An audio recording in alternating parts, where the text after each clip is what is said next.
mu am une loi 2012-22 du 27 décembre 2012 portant code de transparence bu ñu imposer ne en cas de nouvelle mandature le nouveau régime doit faire auditer la gestion des finances publiques sur une période de 3 mois et ce rapport est déposé à la Cour des comptes pour certification en quelque sorte. ñun ñu def liggéey boobu bi ñu koy def amuñu woon benn préjugé wala benn présomption ci lan la résultat yi bi nekk bi ñu demee ba mois de août en tant que ministre des Finances et du Budget j'ai eu les premiers retours par rapport à la situation de l'audit man personnellement en tant que ministre des Finances man maa dagg fii un billet avec une partie de mes équipes dem à Washington rencontrer le Fonds monétaire international parce que dafa amoon benn revue bu waroon am entre août et septembre dans le cadre du programme de décaissement que nous avons avec le fonds chaque 6 mois dans le cadre du programme dafa am benn revue boo xam ne équipe bu FMI dañuy ñëw travailler avec les services du gouvernement sous le leadership du ministère des Finances et du Budget suñu acté la revue mu am un décaissement mais bi ma gisee que ne données yi waroon ak li mu waroon a doon ak li ñu communiqué man maa demandé au Fonds monétaire de suspendre la revue bi waroon am parce que les données de base ont évolué. On est revenu septembre, le 26 septembre plus précisément, l'inspection générale des finances a produit son rapport qui a fait l'objet d'une conférence de presse par le chef du gouvernement, le Premier ministre Ousmane Sonko. bi ñu demee ba le 12 février la Cour des comptes certifié rapport boobu ba gis ne li ñu gisoon sax gën naa garaaw que initialement ce qu'on avait retenu. Sur cette base, le 12, le 13, on a tenu une conférence de presse. Et cette conférence de presse, si vous vous rappelez, je me donner la parole. Les constatations aujourd'hui sont faites. Travaillons à redresser. Ne nous attardons même pas sur tout. La situation est déjà suffisamment grave. Donc, nous savons l'importance qu'il y a à faire focus sur le redressement de nos comptes publics. Des fois, je me réfléchis personnellement, je m'en étais seul. Et je me rends compte que la situation est tellement compliquée que finalement, c'est comme si vous étiez taxaw ci leget yanu ay ndaal ba pare am ñu lay jóom ba ma passer par là. Moo tax en commission il faut que l'on fasse très attention. Nous sommes dans une situation de précarité budgétaire et financière. Nous avons des responsabilités. La situation n'est pas critiquée, elle peut être gérée. Le risque mooy lan nit ki bu taxawee s'il arrive d'abord ba taxaw ci leget yanu ay ndaal boole ci leget bi mën na toj à tout moment déséquilibre boobu rek nga xam ne c'est inhérent à cet environnement là boo ci boolee di ko sànni ay xeer wala di ko bëmax te ndaali moom moomu ko ndaali yéen a ko moom nga xam ne dañ ko war a dimbale ci mu préserver ay ndaalam ndax ndaa loolu ci ngeen war a naan après je me dis finalement attention donc man da ngeen ma fekk ci ne leen attention fi ñu jëm dafa xaw a sensible sur les questions au moins budgétaires et financières nañu takk ndig yi te liggéey léegi nag man fii laa nekkoon j'étais le directeur de la programmation budgétaire avant d'être directeur de la programmation budgétaire j'étais conseiller technique du directeur général du budget pendant 3 ans et demi jóge fa nekk conseiller technique du ministre des Finances chargé du suivi des grands projets de l'État pendant 3 ans et demi donc fa jóge nekk coordonnateur du programme avec le Fonds monétaire fa laa jóge ñu jox ma programme direction de la programmation budgétaire. Qu'est-ce que cela signifie? Que je suis le responsable des errements antérieurs. C'est l'histoire de l'architecte qui, sur la base du plan que lui a donné son client, ne ko defaral ma kër boo xam ne suuf si li mooy conditions yi sama budget fii la toll lii laa bëgg suuf bi mu mel rez-de-chaussée premier étage nii laa bëgg mu mel piliers yi nii laa bëgg mu mel ainsi de suite façade bi nii laa bëgg mu mel mu defar ko ba pare ba déposer ko ñu uti client bi dem uti entrepreneur moo xam nu mu wax ak entrepreneur bi ne ko tabaxal ma lii bon référence au plan baa ngi nii waaye man nag sama am dëgg-dëgg bokk woon ak li ma wax architecte bi lii laa am entrepreneur bi tabaxal ko lu wuute ak plan bi architecte bi moo am problème wala entrepreneur bi wala client bi nañ xool diggante boobu fan la nekkee waaye en aucun cas l'architecte ne peut être tenu pour responsable de quoi que ce soit. Un architecte, il fait un travail sur la base de données très claires. La réalisation n'a absolument rien à voir avec ceci. On ne s'attarde pas sur ça. Nous, en tout cas, nous sommes des fonctionnaires. Et les Sénégalais doivent du respect quand même à sa fonction publique. Et dans sa fonction publique, particulièrement aux agents du ministère des Finances et du Budget. Nous allons féliciter nos filles. Je dis que vous êtes l'homme qu'il faut, à la place qu'il faut dans ce contexte-là. Je pense que l'homme qu'il faut à la place qu'il faut, dans un ensemble comme celui-là, dans le cas amul li am dëgg mooy ay nit yu ànd conscient des responsabilités, conscient de la situation, ñu takk seen di jàppalante ba pare defante confiance bëgg mbir yi am ay solution loolu daal député Aïssata Tall Sall laaj na léegi question bu am solo mu ne sa déficit budgétaire bi ma yokk sax sa besoin de financement bi de manière générale noo koy financer mais c'est une question pertinente c'est une question très pertinente waaye balaa ñu faa agsi déficit budgétaire bi aspect yi commenté yi ci def loolu duggul ci déficit budgétaire bi la ñuy def ci recettes yi def ko ci rationalisation yi loolu moom mooy sécréter le déficit budgétaire donc la ñuy def foofu déficit budgétaire bi mucc na ci maintenant c'est une fois qu'on a défini le déficit budgétaire xool toutes les autres opérations de trésorerie ba arrêté ne lii mooy suñu besoin de financement que les services travaillent sur un plan de financement ñu identifier tout ce que nous devons aller rechercher ak fan lañ koy rechercher ma profitoo nag ci répondre ci question boo xam ne mi ngi commencé bëri mi ngi commencé yàgg te wax dëgg yàlla ñu koy wax ce n'est pas de la politique politicienne waaye bu ñuy liggéey ku ci wax loo xam ne bokku ci ak respect bi nga mën a jox dinañu jël li nga xam ne bokku ci génne ko ci ba mu set du yabaate du manquer de respect mais c'est rétablir la vérité par respect pour ceux-là qui passent des nuits à faire ce travail-là.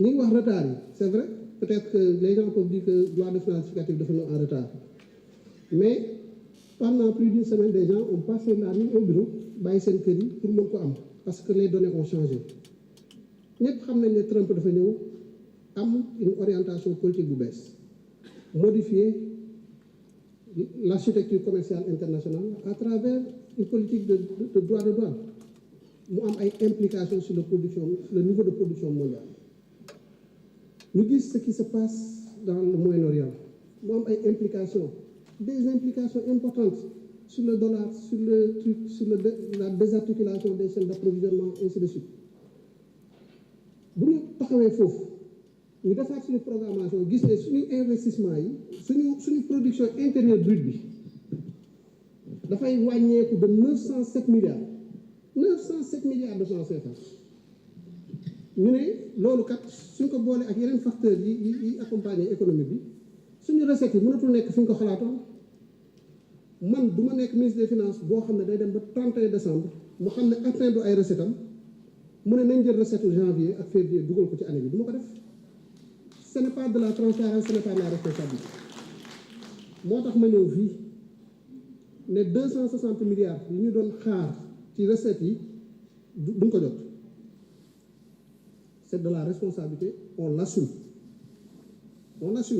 mais yamuñu foofu parce que nous nous sommes engagés avec nos partenaires techniques et financiers sur une trajectoire de consolidation budgétaire difficulté yaa ngi fii mais difficulté yi bu leen fàttale ñi fi nekkoon et c'est une question de régime c'est pas une question de fonctionnaire de truc et autre c'est une option politique bu nit di jël on ne se préoccupe pas maintenant de trucs ki ko jëloon ci yan anam la ko jëlee woon lan moo nekkoon ay objectifs am on constate juste que nous étions à 11,6% de déficit budgétaire foofu la problème bi nekkee on s'est dit que si on veut bouleverser la tendance changer complètement de trajectoire il faut ñu réduire le déficit budgétaire pour amener ko à l'horizon 2027 à 5%. On quitte 11,6%, on fait tous les efforts nécessaires de coupe de dépenses bañ ñuy accuser fii ne da ngeen nekk dans l'austérité. Nous n'étions pas dans l'austérité. Il y a une façon de couper les dépenses. Ça c'est de l'ingénierie budgétaire. Wax dëgg yàlla ñu ma àndal am na lu ñu ci mën nag. ñu def liggéey boobu ramener le déficit budgétaire dès 2025 à 7,08%. Je suis conscient d'une chose, c'est que les partenaires li ma leen jaay pour mu crédible sama trajectoire même su fekkee ne respecté wu ma ko totalement ci ligne blanche bi au moins su ma génnee ligne bi tamit dama war a ñëwaat. Je me suis dit rester au taux de déficit budgétaire de 7% bañ ko génn c'est ce qui crédibilise ma trajectoire. J'ai demandé au service de rationaliser les dépenses de façon à ce qu'on ne sorte pas de déficit budgétaire de 7%. Loolu moo ñu andi à 7,82%. Malgré le contexte, malgré les difficultés, malgré les manquements sur les recettes, et ainsi de suite, malgré l'augmentation de certaines dépenses, sur la dette publique, il faut le dire, la charge des intérêts. 125 milliards. fu mu jógee ay dettes yu nëbboon. On se rend compte que ni lii État du Sénégal moo ko leboon mais daf ko war a fay intérêts yi. Quoique nous sommes dans un processus de gestion active de la dette qui nous a permis de libérer 800 milliards d'espace budgétaire bu ñu ko fàtte. La gestion de la dette publique gestion active boobu ñu nekk def ni permettre nañu rien que sur 2025 de libérer de l'espace budgétaire à hauteur de 800 milliards. Léegi nag loolu su amee dañuy redresser mbir yi dañuy dox jëm ci sur la question de la dette vraiment 5 000 et quelques milliards de besoins de financement dont les 4 000 et quelques milliards relèvent du remboursement de l'amortissement. Loolu du dette bu bees pour ko xam loolu c'est pas de la dette. Abdoulaye Ndiaye honorable député doon na fi wax les histoires de flux et de stock da nga am dette 100 ren war nga ci fay 10 tu vas sur le marché nga lever luy correspondre à ce 10 là da nga koy stocké waat da nga koy déstocké ko c'est-à-dire que tu enlèves et tu remets en attendant que la consolidation budgétaire, le retour au déficit de 3% nous ramène à des niveaux plus acceptables. En attendant que ce que nous faisons sur le refinancement, sur le recyclage d'actifs, sur les opérations de garantie, avec les partenaires techniques et financiers avec qui nous discutons, qui ont déjà montré de l'appétit. Afrexim Bank, je peux le dire, nous sommes sur une opération de garantie avec Afrexim Bank pour le financement. Nous sommes sur une opération avec Africa 50 sur un recyclage d'actifs. La BOAD qui a une offre comme ça. La Banque mondiale sur d'autres opérations, sur au moins 2 instruments. Pour nous, loolu mooy liggéey bi te loolu la ñu war a def te ñu ngi ci di ko def. Léegi nag le besoin il est important. Une bonne partie peut nous provenir de nos partenaires techniques et financiers, le Fonds monétaire international notamment. Nous travaillons à réunir toutes les conditions pour renouer avec le fonds. S'il est possible de capter les ressources du fonds, nous captons pas. Sinon, qu'on puisse combler le gap de financement. Mais le plus important, c'est de normaliser nos relations avec le Fonds monétaire. Xam nga lu tax parce que ñun nekkuñu Sénégal kese dañ nekk ci réew mi am notre opinion, notre population am nañu warloo ak moom. Mais nous avons nos partenaires techniques et financiers qui nous ont donné leur argent, ñu am ay engagement ak ñoom. Nous avons des marchés financiers yoo xam ne ñoom it dañu yor seen xaalis ñu koy soxla di fa dem di discuter ñu koy lebal. Mais nous sommes aussi avec des agences de notation yoo xam ne ci ni ñuy doxalee la ñuy noter suñu réew di apprécier nag le niveau de notre prime risque te la prime risque là moom mooy déterminer ci yan conditions la ñuy lebee sur les marchés financiers internationaux. Voilà l'environnement global bi nga xam ne ñun ci la ñuy liggéey et nous devons avoir un équilibre par rapport à cet environnement là. Le Fonds monétaire nous aide à stabiliser les 3 derniers acteurs. Si on arrive à normaliser avec le fonds, Mais le fonds ne nous enseigne rien, le fonds ne nous apprend rien. Il y a des principes en matière de gouvernance financière et budgétaire. Le fonds veille à ce que ces principes-là ne soient pas bafoués par les États. C'est uniquement ça. On a une matrice des mesures de réforme que nous avons challengé avec le Fonds monétaire, qui, depuis que nous nous sommes engagés à faire ce travail sérieux de redressement, s'est engagé à nous accompagner. Mais nous accompagner ne signifie pas de la complaisance. Ah non, il y a un travail très sérieux, très rigoureux, très difficile qui se fait avec le Fonds monétaire. Tay bu ñu laajee lii ñu ñafe ko lijjanti ko bu subaa ñu ñaaj ni leneen ñu fekk anticiper nañ ci loolu ainsi de suite. Aujourd'hui, ce que je peux vous assurer, c'est que la situation de la dette du Sénégal a fait l'objet d'un travail très très sérieux, un travail exhaustif pour éviter ñu naan IGF la, Cour des comptes la, kële la. On est allé prendre un cabinet de renom international. Pour ne pas le citer, c'est le cabinet Mazars. Tey mën nañ la wax suñu dette bancaire locale ñaata la. C'est la dette qui avait fait l'objet d'un emprunt hors circuit budgétaire. Mën nañ la wax sur la dette de notre secteur public, secteur parapublic ñaata la. Mën nañ la wax la dette du secteur, la dette extérieure ñaata la exactement, et comment ces ressources ont été utilisées. Et c'est ça la responsabilité. Et c'était le dernier acte qu'il fallait régler pour éviter que demain ñu dem ba ci biir ñu gisaat ne ndeketee ba tey amoon na ay données yu kii woon loolu lu muy andi mooy beneen situation de misreporting avec le Fonds monétaire. Voilà le travail qui est fait. Nous le faisons avec le plus grand sérieux. Defuñ ko pour ma Samba wala ma Demba, mais dañ koy def parce que réew mi moo toll foofu te moo ko laaj. Léegi nag yenn kii yeeg yooyu yenn considération yi je pense pas que mu am solo trop li ma xam daal mooy sujet yi ñu fi abordé yëpp mu nekk des sujets de préoccupation. Honorable Thierno Alassane Sall wax na fi sànq sur l'enseignement supérieur, mais ci yooyu lay nekk justement, et c'est ce qui rend le travail exaltant en dépit de la difficulté.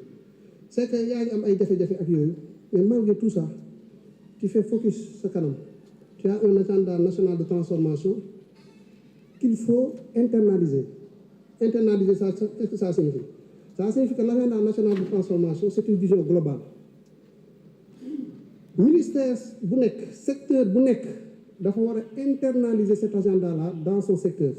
Le ministère de la Santé dafa war a am agenda national de transformation dans le secteur de la santé. Éducation, agenda national de transformation dans le secteur de l'éducation. Et ainsi de suite, ainsi de suite. Moo tax le 14 octobre si vous vous rappelez ci lañ def présentation bi à Diamniadio de l'agenda national. 14 octobre ci lañ doon déposer la loi de finances à l'Assemblée nationale. Ñun le 14 octobre a été le point de départ de notre travail budgétaire. Parce que l'Assemblée n'existant plus, on s'est dit, au lieu que nous préparions un document qui serait rapidement en déphasage, mais mettons les bouchées doubles pour le mettre à jour en tenant compte toutes les nouvelles préoccupations des autorités. Ñu jéem a doxal. Ce premier effort a été fait. L'agenda national de transformation fait aujourd'hui l'objet d'une déclinaison par lettre de politique sectorielle. Lettre de politique sectorielle yooyu pour que li ñu envisager ñu mun ko embarquer, pour que les projets que le nouveau gouvernement veut réaliser ñu mun ko embarquer sur le plan budgétaire, il fallait ñu def la mise à jour de la liste des programmes budgétaires. C'est un travail extrêmement difficile qui est en cours, qui continue. La liste des programmes budgétaires, chaque programme budgétaire doit énoncer ses actions prioritaires, ses actions budgétaires et ses activités budgétaires. Loolu nekk un travail qu'il faut faire parce que loolu soo ko deful après problème de mise en œuvre ngay am. Nous avons travaillé à aligner autant que faire se peut en attendant d'arriver à la finalisation de ce travail sérieux qui va déboucher sur la mise à jour des projets annuels de performance et des documents de programmation pluriannuelle des dépenses, parce que yooyu noonu mooy secrétaire wu après dugg ci budget bi. Le budget vraiment c'est une méthodologie, une méthode, une technique qui permet après, au moins, quand tu exécutes, si tes objectifs stratégiques sont vraiment alignés à tes actions et activités, qui te permettent d'impacter. et les indicateurs de performance sont ciblés de façon à ce que nous permettent d'absorber et d'avoir de la visibilité sur ce que nous faisons, les engagements que nous prenons, les ambitions que nous nous fixons et le niveau de marche vers ces objectifs-là. Véritablement, voilà le travail qui est en train de se faire. Et la loi de finances rectificative implémente ce travail. Les investissements publics financés sur ressources internes ont baissé, c'est vrai, nous l'assumons. Nous l'assumons, ça a baissé. Lu tax mu baissé junni lañ am junni yi juróom-ñetti téeméer yi financé nañ ko ci ay investissement projet yoo xam ne démarré na ak ay partenaires étrangers 200 wala ñaar téeméer moo la dese pour sa junni nga xam ne ñaar téeméer yooyu ci ressources internes yi nga ko mën a lijjante parce que ressources externes yi def nga say convention de financement am ay engagement vis-à-vis des partenaires ba ñu commencé liggéey boobu Abdourahmane Sarr le ministre de l'économie mon ami dafa am wax bu muy wax bu am solo mu ne un pont kenn du ko arrêté au 3/4 maanaam pont doo ko liggéey ba mu àgg 3/4 d'exécution nga ne damay taxaw dem defi leneen en attendant d'identifier les projets qu'on peut décélérer toujours ci exemple route bu waroon dem Saint-Louis dem ba Louga mën nañu apprécier ne mën nañu taxaw Louga su fekkee ne les nouvelles autorités ont des orientations yu ko justifier et c'est ce travail-là que nous faisons au quotidien et à chaque fois qu'on aura des résultats nous n'hésiterons pas à les internaliser dans le dispositif et à revenir ici pour que ngeen apprécier ngeen approuver ko parce que li ëpp solo mooy au moins ñun ñu ngi ñëw fii di andi li ñu def ñu koy approuver mais li fi nekkoon mooy da ngay bëgg def leneen nga dem waxtaan ak ay kii yu la financé nga def ko kenn du xam kenn du yëg donc apprécions ce que nous faisons les efforts que nous faisons j'aime bien la dimension critique ici à l'Assemblée. Honorable Tapsir Thioye, c'est un plaisir de l'écouter mu critiquer apporter ay kiyam ma xool lan moo ci mën a jëriñ li ñuy def ñu internaliser ko il y a des députés comme ça mais ñun loolu lañ def on écoute tout le monde et à chaque fois que c'est positif à chaque fois que ça nous permet de nous remettre en cause nous le faisons Abdou Mbow ci commission yi il a rappelé que le fonds intergénérationnel minimum présidence on l'a transféré yóbbu ko ministère des finances et c'était sur sa demande on l'a fait parce que ça n'altère en rien le travail que nous faisons au contraire ça peut donner plus de lisibilité pour nous mais en procédant à l'ancrage institutionnel au niveau de la présidence de la République loolu c'est une option politique pour dire que les fonds intergénérationnels xëy na bëgg naa dans l'utilisation des ressources pour l'investissement mais am une visibilité continue xëy na loolu moo tax ñu defar ko noonu mais suñu gisee ne on peut le faire au niveau du ministère des Finances ba pare di am un monitoring continu et permanent avec l'autorité et que yàqul dara on le fait donc voilà les dispositions critiques oui mais il faut qu'on évite aussi di wax loo xam ne day yàq wala wax loo xam ne amul benn maîtrise ci mbir yi di demee notre dette publique bi ñuy wax nii le déficit budgétaire bi ñuy wax nii je puis vous assurer que 10% yi ça ne relève pas de notre régime ça ne relève pas de ce nouveau gouvernement-là oto buy daw à 200 kilomètres à l'heure ñu ne autoroute bi muy jaar 100 kilomètres à l'heure mooy maximum bi chauffeur bi décéléré jóge 200 kilomètres à l'heure di ñëw 90 kilomètres heure nga naan ko yow yaa ngi à 90 kilomètres à l'heure c'est trop fekk yaa ko yóbboon 200 muy ñëw à 180 jëm si 100 apprécions l'effort de retour à la réalité bi muy def nga naan ko non yow yaa ngi à 150 yaa ngi à 160 yaa ngi à 180 alors que yow yaa ngi ko yóbboon ay 200 di dem mbir yi loolu lay nuróol en fait te day toll foo xam ne dafay doy ñu dem vers l'essentiel parce que à chaque fois que les gens posent certains débats privés man dama leen di yërëm pour la simple raison que bu dee les politiques y a pas de souci c'est dans l'ordre normal des choses mais si c'est un économiste qui se dit économiste mais j'ai pitié pour lui parce que il le fait peut-être pour lui mais dans la communauté scientifique des collègues et autres nga xam ne kii ci ay caaxaan la nekk te caaxaan baaxul te réew mi dépassé na fu nekkee di caaxaan. Nous au quotidien, notre travail au quotidien, c'est de faire en sorte que les prochaines cargaisons de pétrole brut soient financées dans le respect des règles. C'est d'avoir les meilleurs coûts d'approvisionnement par rapport à ces produits-là. C'est sur Air Sénégal parce que nag loolu tam beneen problème la gaal bi dafa bënn fu ne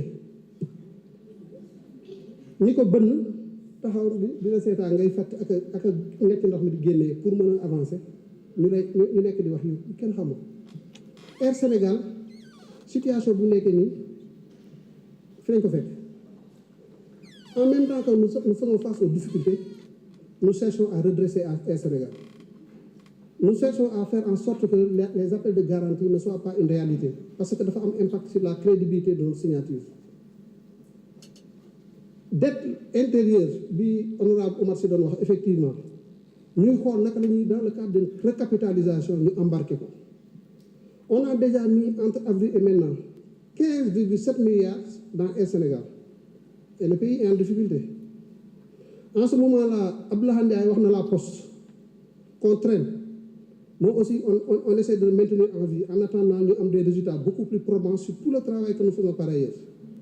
En ce moment-là, les universités ont budgétisé sur 7-8 mois les salaires.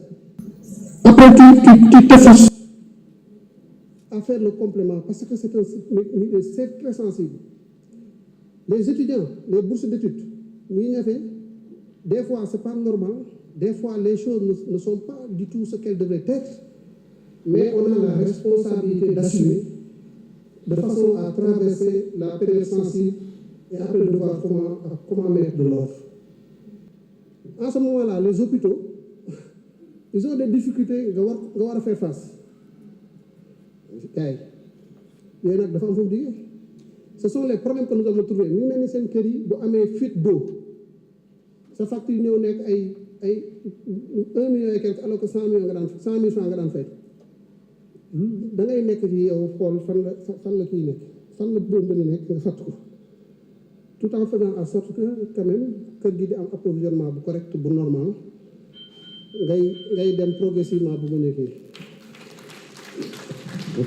J'ai fait l'option de répondre de cette façon parce que j'ai fait l'option de répondre de la sorte parce qu'il y a eu 36 ou 37 intervenants.